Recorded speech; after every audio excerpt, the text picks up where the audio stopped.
Assalamualaikum warahmatullahi wabarakatuh.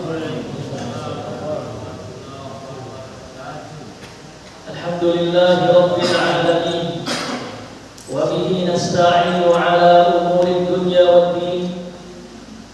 Wa sallallahu ala nabiyyina Muhammadin sayyidil awwalina wal akhirin wa ala alihi wa sahbihi ajma'in. Amma ba'du. Hadirin yang dirahmati Allah, melanjutkan pelajaran kita membahas surat Al-Baqarah ayat 216. Surat Al-Baqarah ayat 216. Pada perjumpaan yang lalu telah kita bahas beberapa faedah yang terkait dengan ayat ini. Insyaallah malam ini kita akan sempurnakan. Lalu kita melanjutkan pada ayat setelahnya. Saya bacakan dulu ayatnya. Qala Allah Ta'ala kutiba alaikumul qital wa huwa kurhun lakum. Telah diwajibkan atas kalian berperang, sedangkan perang itu sesuatu yang tidak kalian sukai. Wa asa an takrahu syai'an wa huwa khairul lakum wa asa an tuhibbu syai'an wa huwa syarrul lakum. Dan boleh jadi kau tidak menyukai sesuatu padahal sesuatu itu baik untukmu, dan boleh jadi kau menyukai sesuatu padahal itu tidak baik untukmu. Wallahu ya'lamu wa antum la ta'lamun. Allah lah yang tahu dan kalian tidak tahu. Faedah yang kita bahas terakhir kemarin adalah terkait dengan al-karahah, ketidaksukaan, terkait dengan masalah qital atau jihad dalam ayat ini. Jadi Allah Ta'ala memerintahkan para sahabat untuk berperang melawan orang-orang musyrikin. Maka muncul dalam hati mereka al-karahah, kurhun, tidak suka. Ketidaksukaan ini bukan ketidaksukaan akan syariat jihad, tetapi ketidaksukaan itu adalah ketidaksukaan secara tabiat watak manusia. Sebab di dalam jihad seseorang sangat mungkin akan mati. Di dalam jihad seseorang mesti mengerahkan apa yang dia punyai berupa harta, tenaganya, dan harus tidak jarang keluar dari negerinya, melalui perjalanan yang panjang dan melelahkan, dan itu semua tidak disukai oleh tabiat manusia. Nah, maka dari itu kita mesti bisa membedakan antara ketidaksukaan yang sifatnya tabiat terhadap syariat dengan ketidaksukaan terhadap syariat itu sendiri.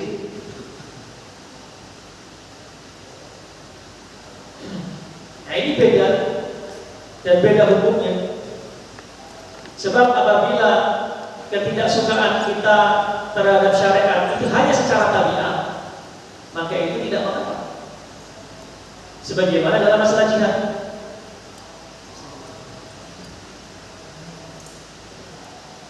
Orang takut mati itu tabiat.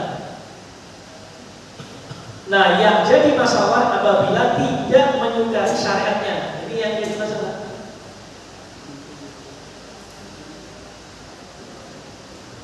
Maka dari itu para jamaah sekalian, karena itu Nabi termasuk di dalam satu hadisnya, an-nikah sunnati. Nikah itu sunnahku. Faman raghiba an sunnati falaysa minni. Siapa yang tidak suka, benci dengan sunnahku, maka bukan golonganku. Nah, ini yang dicela, ketidaksukaan terhadap syariat. Maka contohnya, sebelum kita contoh, ketidaksukaan terhadap syariat cara tabiat itu dimaafkan semua. Cara tabiat. Nah, yang jadi masalah, yang bisa menjadi dosa, bahkan mungkin kekufuran adalah membenci syariat ini. Karena itulah sebagian ulama mengatakan di antara nawaqidul Islam yang membatalkan keislaman seseorang adalah benci terhadap apa yang Nabi datang dengannya. Ya, kebencian terhadap syariat Allah. Saya berikan contoh, ada syariat adud poligami. Ada wanita yang tidak mau dipoligami, bahkan dia mungkin menuntut khulu, pisah dari suaminya kalau dipoligami. Pertanyaannya, apakah wanita ini membenci syariat, tidak suka dengan syariat, ataukah tidak suka secara tabiat? Apa jawabannya Pak? Selama wanita beriman, tidak mungkin benci dengan syariat poligami, tidak mungkin ta'adud. Tetapi secara tabiat dia tidak suka dipoligami, dan itu wajar, diakui dalam Islam. Dari itu tidak sedikit para ulama, seorang wanita boleh meminta syarat suaminya untuk tidak berpoligami itu di awal pernikahan. Dan boleh seorang istri meminta khulu, pisah dari suaminya karena tidak kuat ketika dipoligami, itu boleh diakui dalam Islam. Jadi bedakan antara membenci syariat poligami dengan tidak suka ketika dipoligami, itu beda. Jadi tidak bisa kita katakan perempuan itu yang enggak dipoligami berarti membenci syariat. Ini salah. Beda dengan orang-orang barat, orang-orang yang terpengaruh barat, orang-orang liberal yang memang membenci syariat poligami itu karena dianggap poligami itu menindas perempuan. Nah, itu beda. Jadi hati-hati ya di dalam memahami dua masalah yang nampaknya sama tapi beda. Demikian juga apabila seseorang itu tidak menyukai satu perkara yang mana perkara itu mukhtalaf fihi, diperselisihkan hukumnya, itu juga tidak bisa kita katakan membenci syariat Allah. Contoh misalnya al-isbal, menjulurkan sarung celana di bawah mata kaki.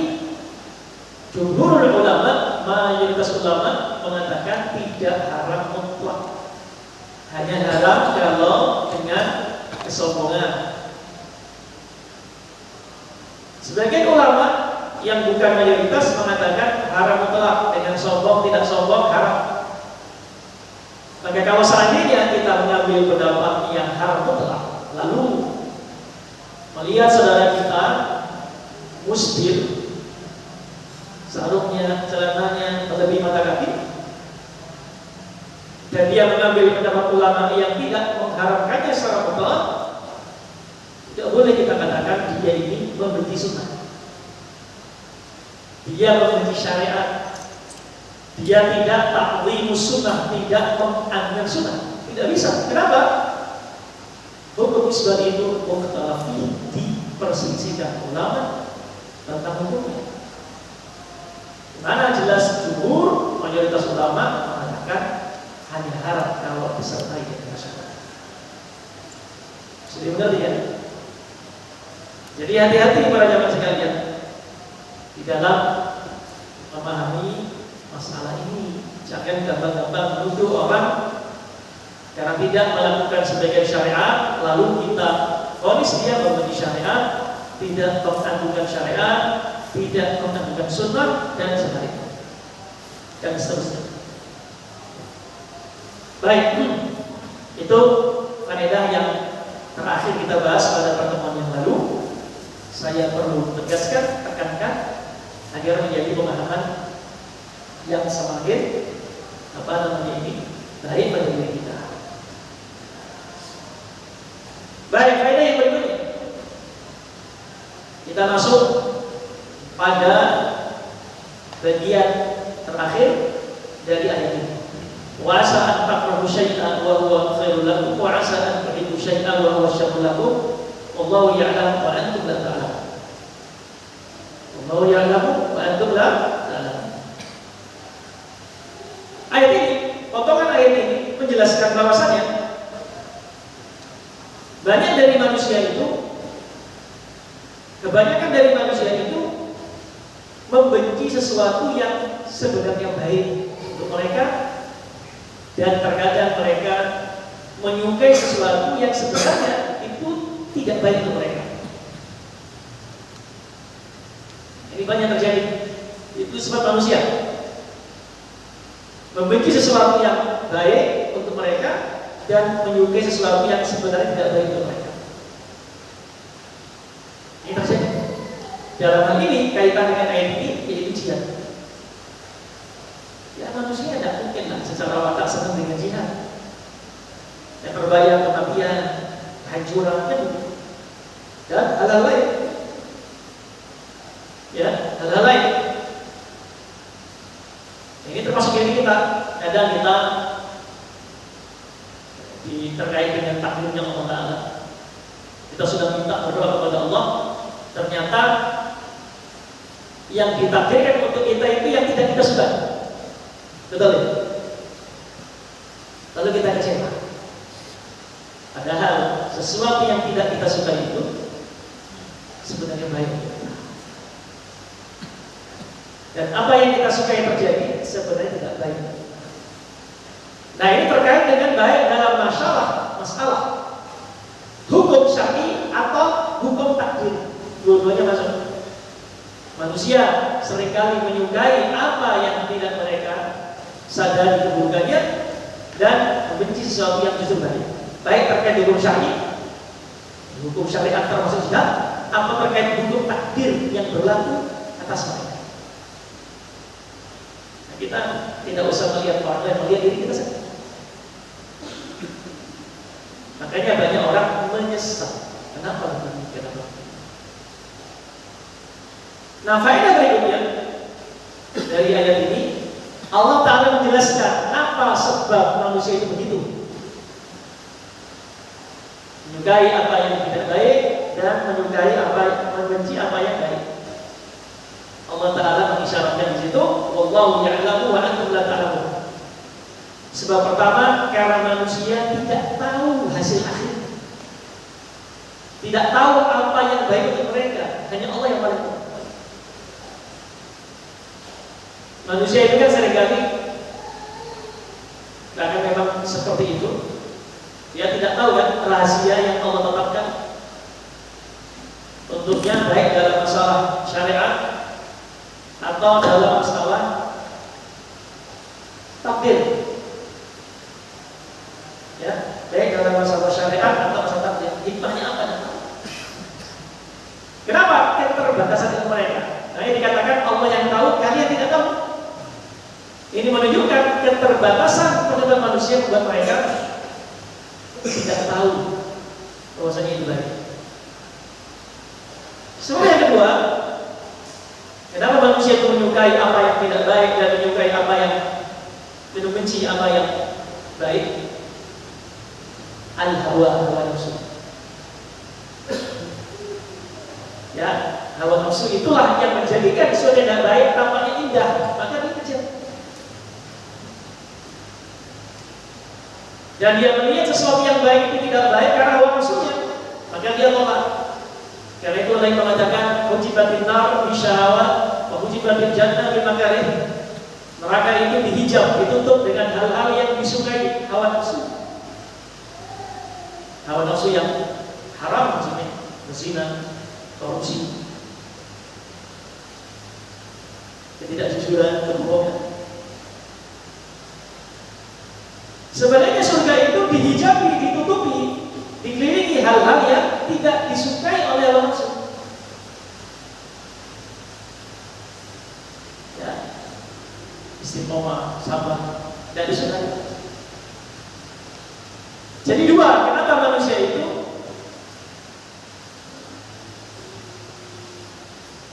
menyukai apa yang tidak baik dan membenci apa yang baik?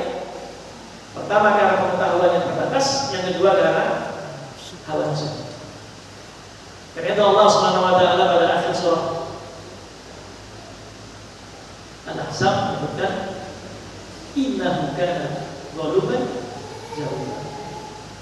Sesungguhnya manusia itu sangat dolim dan sangat bodoh. Sangat dolim artinya dia mengikuti hawa nafsunya.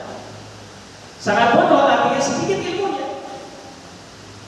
Berkata Ibnu Taimiyah rahimahullah taala, al-insan khuliqa zaluman jahula fal aslu fihi adamul ilmi wal mailu ila ma yawahu min asy-syarr.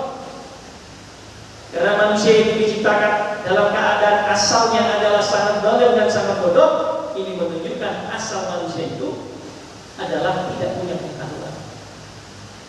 Dan yang kedua, asalnya manusia itu cenderung kepada hal-hal yang tidak boleh. Nah, ini menyebabkan manusia apa? Membenci apa yang baik dan menyukai apa yang tidak baik. Ini sebabnya.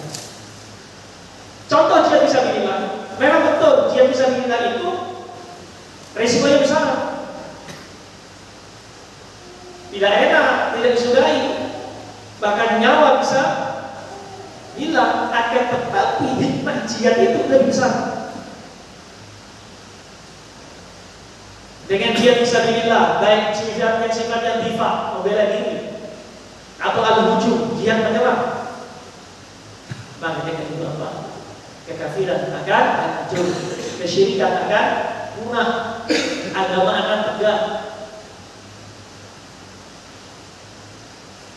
Kalau tidak ada jihad, maka orang-orang kafir akan berusaha, yang berusaha melayani kaum muslim bisa bebas. Maka harus ada pengorbanan, itu diantara hikmah. Lebih lagi hikmah pahala yang besar, thawab azim untuk orang-orang mati syahid ataupun tidak mati syahid, pahala yang besar. Nah ini. Baik, faedah yang berikutnya, maka kesimpulannya dengan kaidah yang kita sebutkan tadi, maka sudah selayaknya manusia itu menyerahkan urusannya kepada Allah, baik terkait hukum syariat atau hukum takdir. Sudah selayaknya manusia itu menyerahkan kepada Allah, baik terkait hukum syariat atau hukum apa? Takdir. Allah syar'i dan Allah apa? Atau Allah yang sifatnya takdir kaum yang terjadi. Maksudnya apa? Maksudnya begini, ya sudah terkait dengan syariat, ya sudah terima apa saja yang Allah dan Rasulnya tetapkan dalam syariat, sekalipun nafsu kita tidak sesuai, sekalipun akal kita tidak nyampe.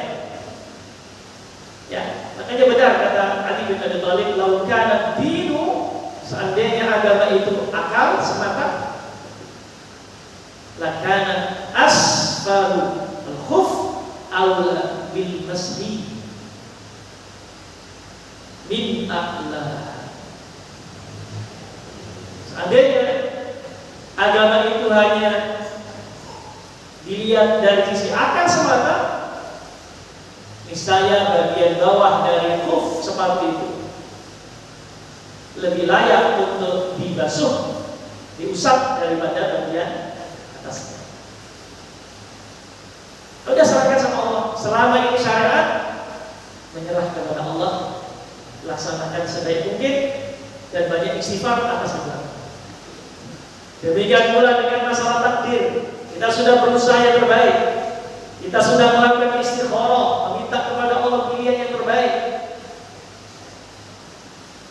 Dan dalam doa istighfar itu kan apa? Allahumma in kana ta'lam, kalau bisa begitu, ya Allah, kalau Kau mengetahui bahwasanya hadal amal urusan ini khair, baik untuk apa? Untuk akhirku, akibat akhir untuk aku, baik yang sekarang akan datang, yassir, mudahkan itu. Tapi bila urusan ini jelek untukku, maka palingkan dia dariku dan palingkan aku darinya, dan berikan dia yang lebih baik, berikan yang lebih baik. Nah, itu sudah menyerahkan sama Allah. Lalu Allah takdirkan itu yang terbaik sekalipun kita tidak suka. Kenapa? Allah yang tahu, kita tidak tahu.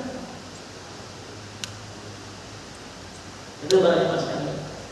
Ingat, Allah itu memilihkan yang baik untuk kita atau memilihkan yang kita sukai. Semua tanya. Allah itu memilihkan yang terbaik untuk kita atau yang kita sukai.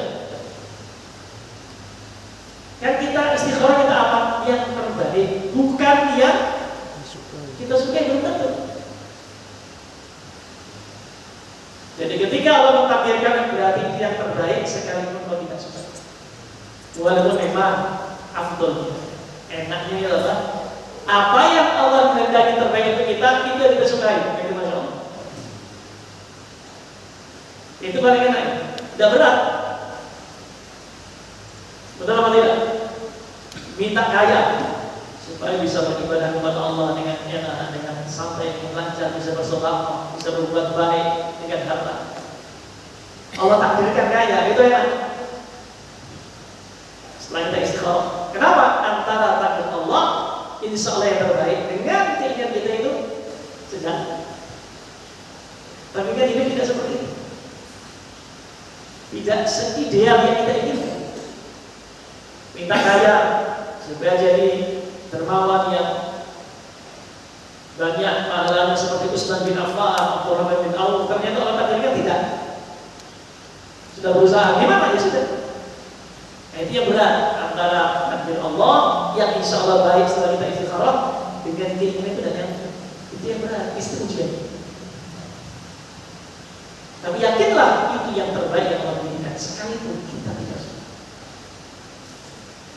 Karena kita hari ini setelah kita berusaha yang terbaik, berdoa, terjadi seperti ini, ketahuilah itu yang terbaik saat ini. Yang akan datang kalau kita. Tapi sekarang saat ini yang kita hidup sekarang di saat ini tidak ada. Dan serahkan sama Allah. Yakinlah sama Allah. Bersandarlah kepada Allah. Yakin as-siqah billah. Allah itu Maha Penyayang. Tidak ada yang lebih penyayang daripada Dia. Arhamur Rahim. Yang paling penyayang daripada sudah ada. Itu para jemaah sekalian yang dirahmati Allah Subhanahu wa taala. Faedah berikutnya, ayat ini menunjukkan bahwasanya ilmu Allah itu luas, mencakup segala perkara. Ilmu Allah itu dibanding ilmu manusia perumpamaan. Perumpamaan itu bukan sekedarnya, tapi mendekatkan saja. Ibarat ada seekor burung atau satu jarum kita masukkan di air laut yang tidak berbagi. Lalu kita angkat jarum itu, maka air yang membasahi ujung jarum itu kita. Sisanya ilmu Allah. Ini hanya permisalan. Hakikatnya lebih hanya untuk mendekatkan kepada pikiran, pemahaman. Ini para jemaah sekalian. Masya Allah. La haula wa la quwwata. Ya, Allah luas dan kita ini sedikit. Maka dari itu apa konsekuensinya? Pertama, jangan sombong dengan iman kita ini. Nah, ini pertama. Kalau kita yakin Allah Al-Alim Maha mengetahui, kita ini sedikit ilmunya, pertama jangan sombong, takabur, ta'ajub dengan iman kita ini. Seberapa sih kita ini? Seberapa? Ya, jangan sombong. Yang kedua, kalau kita tahu ilmu Allah itu mencakup segala sesuatu, maka gimana? Tadi itu minta pilihan kepada Allah, sering-sering istiqomah dalam apapun. Tadi mengatakan kurang lebih, idza hamma ahadukum fil amr, apabila kalian dipisahkan suatu perkara pilihan, maka sholat 2 rakaat lalu berdoa.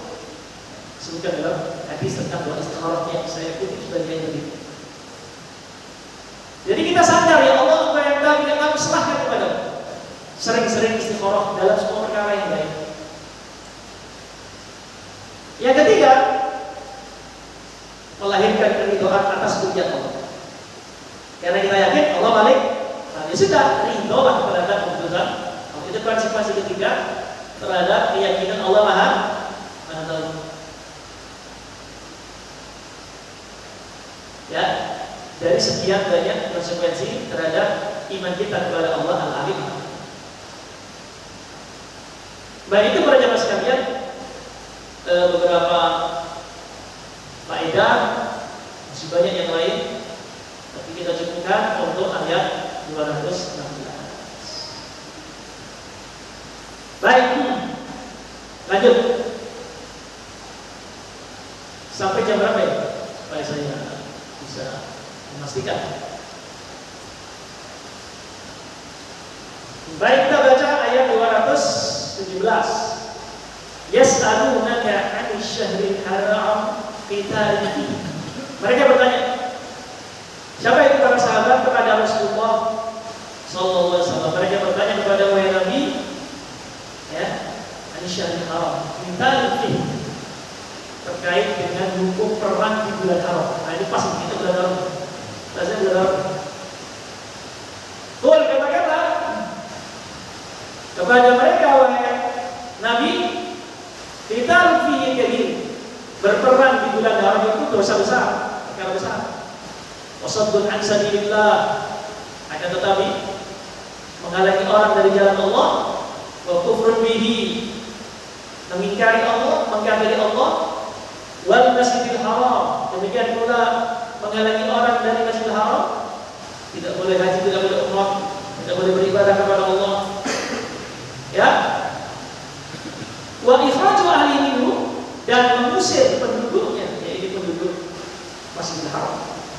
Jadinya, ya, itu akbar indallah, dosanya lebih besar. Jadi dibandingkan dengan perang di bulan haram, dibandingkan dengan 4 perbuatan tadi itu, yaitu apa? Menghalangi orang dari jalan Allah, menghalangi orang masuk Islam. Yang kedua, mengkafiri Allah, mengkufuri Allah, tidak beriman, dengan iman yang benar. Yang ketiga, menghalangi orang dari Masjidil Haram. Dan yang keempat, mengusir penduduknya darinya. Ini yang terjadi di zaman itu. Para sahabat itu kan gitu ya. Ketika di Mekah, Nabi dihalangi dakwahnya. Orang-orang Mekah kafir kepada Allah dan musyrikun. Ya. Dan para sahabat Nabi pernah dihalangi untuk berhaji dan berumrah. Dan diusir dari Mekah, yaitu peristiwa hijrahnya Nabi dan para sahabat dari Mekah ke Madinah. Kemudian Allah Subhanahu wa taala melanjutkan firman-Nya yang terkait dengan ini, bahwasanya mengeluarkan, mengusir penduduknya dari Mekah itu lebih besar di sisi Allah. Kemudian Allah menekankan, wal fitnatu asyaddu minal qatl, dan fitnah itu lebih besar dosanya, keadaannya bahaya daripada apa? Perang, pembunuhan. Ini saya sudah bahas ya. Dan berarti artinya fitnah itu fitnah yang dipahami oleh orang Indonesia. Kan? Baik, wala yazaluna yuqatiluna, dan mereka orang musyrik kafir akan senantiasa memerangi kalian hatta yaluddukum an dinikum, hingga mereka berhasil memurtadkan kalian. Itu sifatnya orang musyrik, sifatnya orang-orang kafir. Ya, inis atau kalau mereka mampu, ada isyarat bahwasanya insyaallah bismillah tidak akan mampu.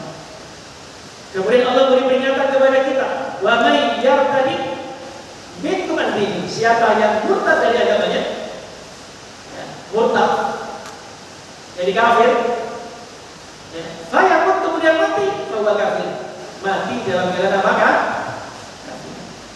Faulaika habitat a'maluhum fid dunya wal akhirah, maka amalnya hapus sejak dunia hingga akhirat. Wa ulaika ashabun, dan yang murtad ini menjadi penduduk neraka, hum fiha khalidun, mereka kekal berada di dalam. Ini ayat agak panjang. Baik, gambaran global ayat ini. Para sahabat itu bertanya tentang hukum mereka itu berperang di bulan haram. Hukum mereka berperang apa di bulan haram? Itu bagaimana? Karena mereka tahu bulan haram itu apa? Yang bulan haram. Maka Allah menjawab, intinya berperang di bulan haram itu besar-besar. Tetapi ada yang lebih besar. Perbuatan tadi. Ya. Dan fitnah, kesyirikan, kekafiran itu lebih besar daripada perang ini. Kemudian Allah menceritakan tentang upaya orang kafir untuk memurtadkan kita dan mengancam siapa yang murtad mati dalam keadaan kafir, maka dia menjadi penduduk neraka kekal di dalam. Itu gambaran ayat selalu. Baik, apa faedah yang bisa kita ambil? Yang pertama, yas'alunaka 'anil syahril haram qitalin fihi. Mereka para sahabat bertanya kepadamu tentang hukum berperang di bulan haram. Apa faedah ayat potongan ayat ini? Faedahnya sebagaimana yang telah kita jelaskan di beberapa ayat sebelumnya, bahwasanya sahabat itu selalu mengembalikan persoalan agama kepada Nabi Sallallahu Alaihi Wasallam. Mereka jadikan Nabi itu sebagai rujukan untuk bertanya dan menjelaskan. Adapun setelah Nabi meninggal, apalagi kita di zaman sekarang, maka yang menggantikan posisi Nabi itu siapa? Para ulama. Kenapa dia mengatakan innal ulama warasatul anbiya? Sesungguhnya ulama itu pewaris. Berarti dari potongan ayat pertama ini atau awal dari ayat ini, bahwasanya Islam menjadikan taklid itu sebagai taklid pada para ulama sebagai apa? Sebagai prinsip yang mendasar dalam agama. Allah sendiri merintahkan, fas'alu ahla dzikri in kuntum la ta'lamun. Bertanyalah kepada orang yang punya ilmu kalau tidak tahu. Disebutkan dua kali, surat An-Nahl ayat 43 dan surat Al-Anbiya ayat 7. Berarti taklid itu bukan perkara yang haram, apalagi tercela, tidak. Taklid itu bagian cara beragama yang benar. Itu apa? Bertanya kepada para ulama. Jadi jelas salah doktrin yang mengatakan bahwasanya beragama tidak bertaklid. Itu salah. Jelas ya? Baik, faedah apa? Faedah kedua. Ayat ini menunjukkan tentang masalah bulan haram. Apa bulan haram? Bulan haram itu intinya bulan yang dimuliakan oleh Allah. Dan bulan haram itu ada berapa? Ada berapa? Ada 4. Dan salah satunya sekarang ini, bulan Rajab. Di surat At-Taubah ayat 36 Allah Ta'ala berfirman, inna iddatash syuhuri 'indallahi 12 syahran fi kitabillah yawma khalaqas samawati wal ardh minha arba'atun hurum dzalika al-kitabul mubin. Yang artinya sesungguhnya bilangan bulan di sisi Allah dalam setahun adalah ada 12. Dari Muharram sampai Dzulhijjah. Itu kalau 6 bulan sekarang. Di antara 12 bulan itu ada bulan haram. Bulan yang dimuliakan Allah Subhanahu wa Ta'ala. Makanya dijelaskan. Bulan haram itu apa saja? Dalam hadisnya dia berkata, inna zaman qad istaghawa ka hay'atihi yawma khalaqallahu as-samawati wal ardh. As-sanah 12 syahran. Ya. Minha arba'un hurum. Ini berkata bahwasanya zaman ini, malam dan siang ini, waktu ini, itu sejak Allah menciptakan langit dan bumi seperti ini. Siang malamnya ada setahun 12 bulan dan ada 4 bulan.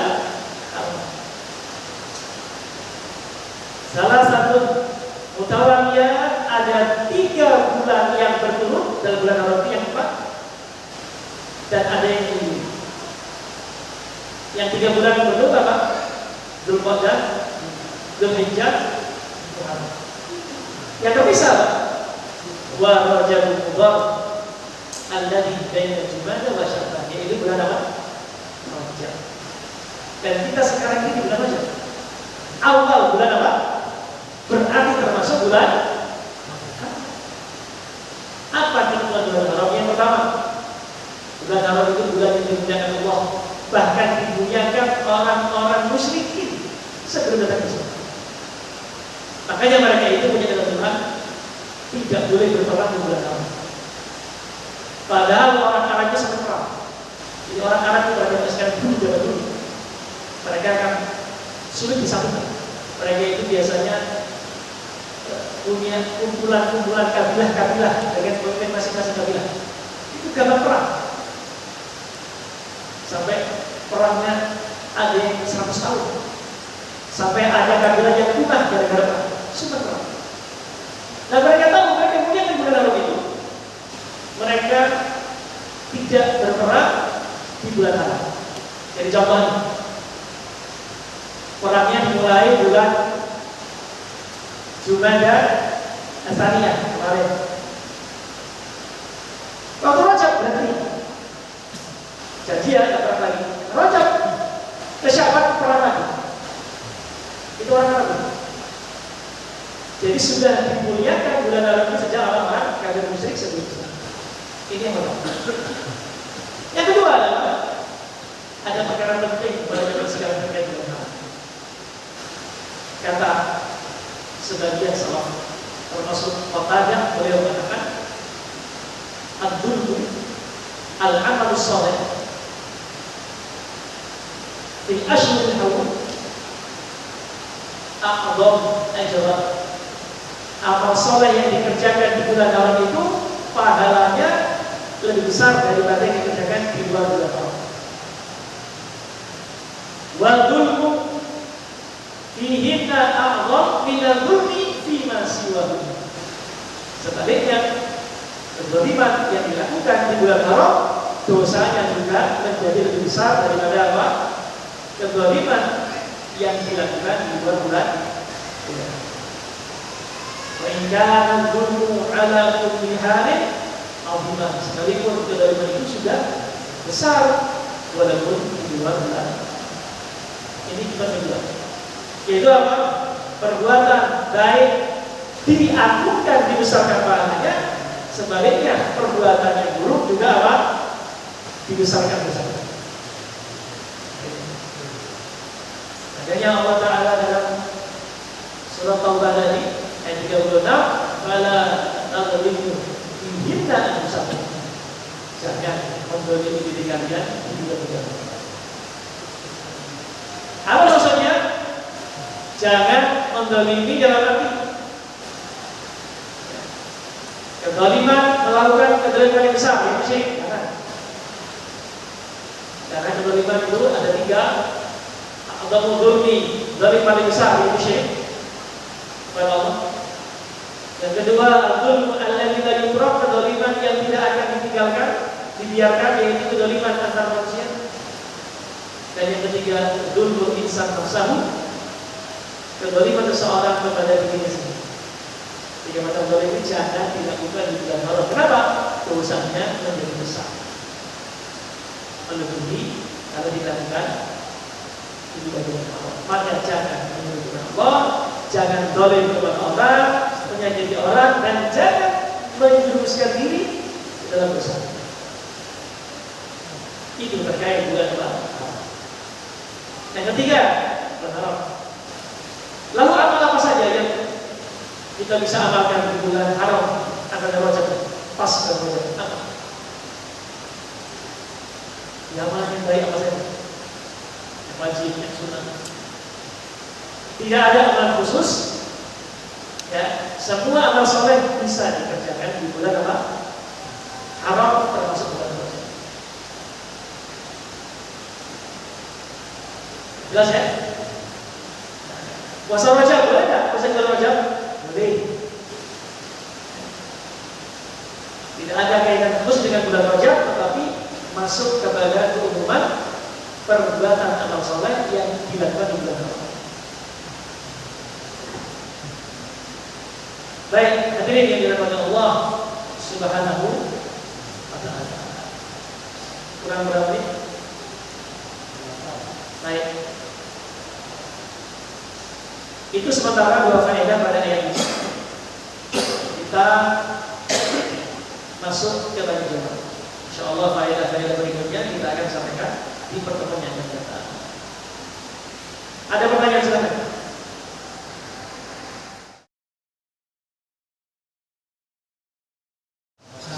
Pasif itu. Pasif. Bahasa Arab atau bahasa Indonesianya? Bahasa Arab. Itu bahasa Arab itu. Maksudnya pasif bahasa Arabnya apa?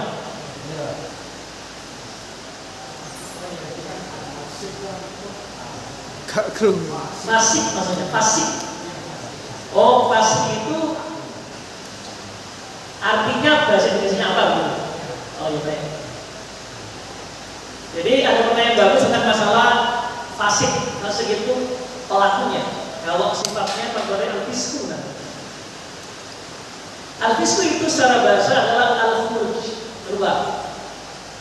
Keluar apa? An-ta'ah dari ketaatan. Jadi apapun yang namanya keluar dari ketaatan maka disebut fasik. Nah, keluar dari ketaatan itu punya dua bentuk. Bentuk pertama, tidak menjalankan perintah Allah dan Rasul. Bentuk yang kedua, melanggar apa yang dilarang Allah dan Rasul, yang dilarang dikerjakan. Itu dua bentuk fasik. Jadi betul ya? Ya. Nah, fasik itu ada dua macam. Di dalam istilah dalam Al-Quran ataupun hadis ataupun dalam syariat. Ada al-fiskul asghar, kefasikan yang kecil. Ada al-fiskul akbar, kefasikan yang besar. Kefasikan yang besar ini dalam arti kafir. Ya, kafir. Ada kefasikan yang kecil, semua dosa, baik dosa itu tidak melakukan perintah atau melakukan larangan selain kekafiran, maka masuk kepada kefasikan kecil. Nah, kadang ya, fasik ini disifati kepada orang kafir, kadang kepada orang beriman. Maka kalau orang Yahudi berarti fasiknya dalam arti dia kafir. Ya, fasiknya Yahudi itu fasik apa? Kafir. Karena di antaranya mereka tidak mau mengikuti Taurat. Dalam arti apa? Hukum Taurat mereka berubah-ubah.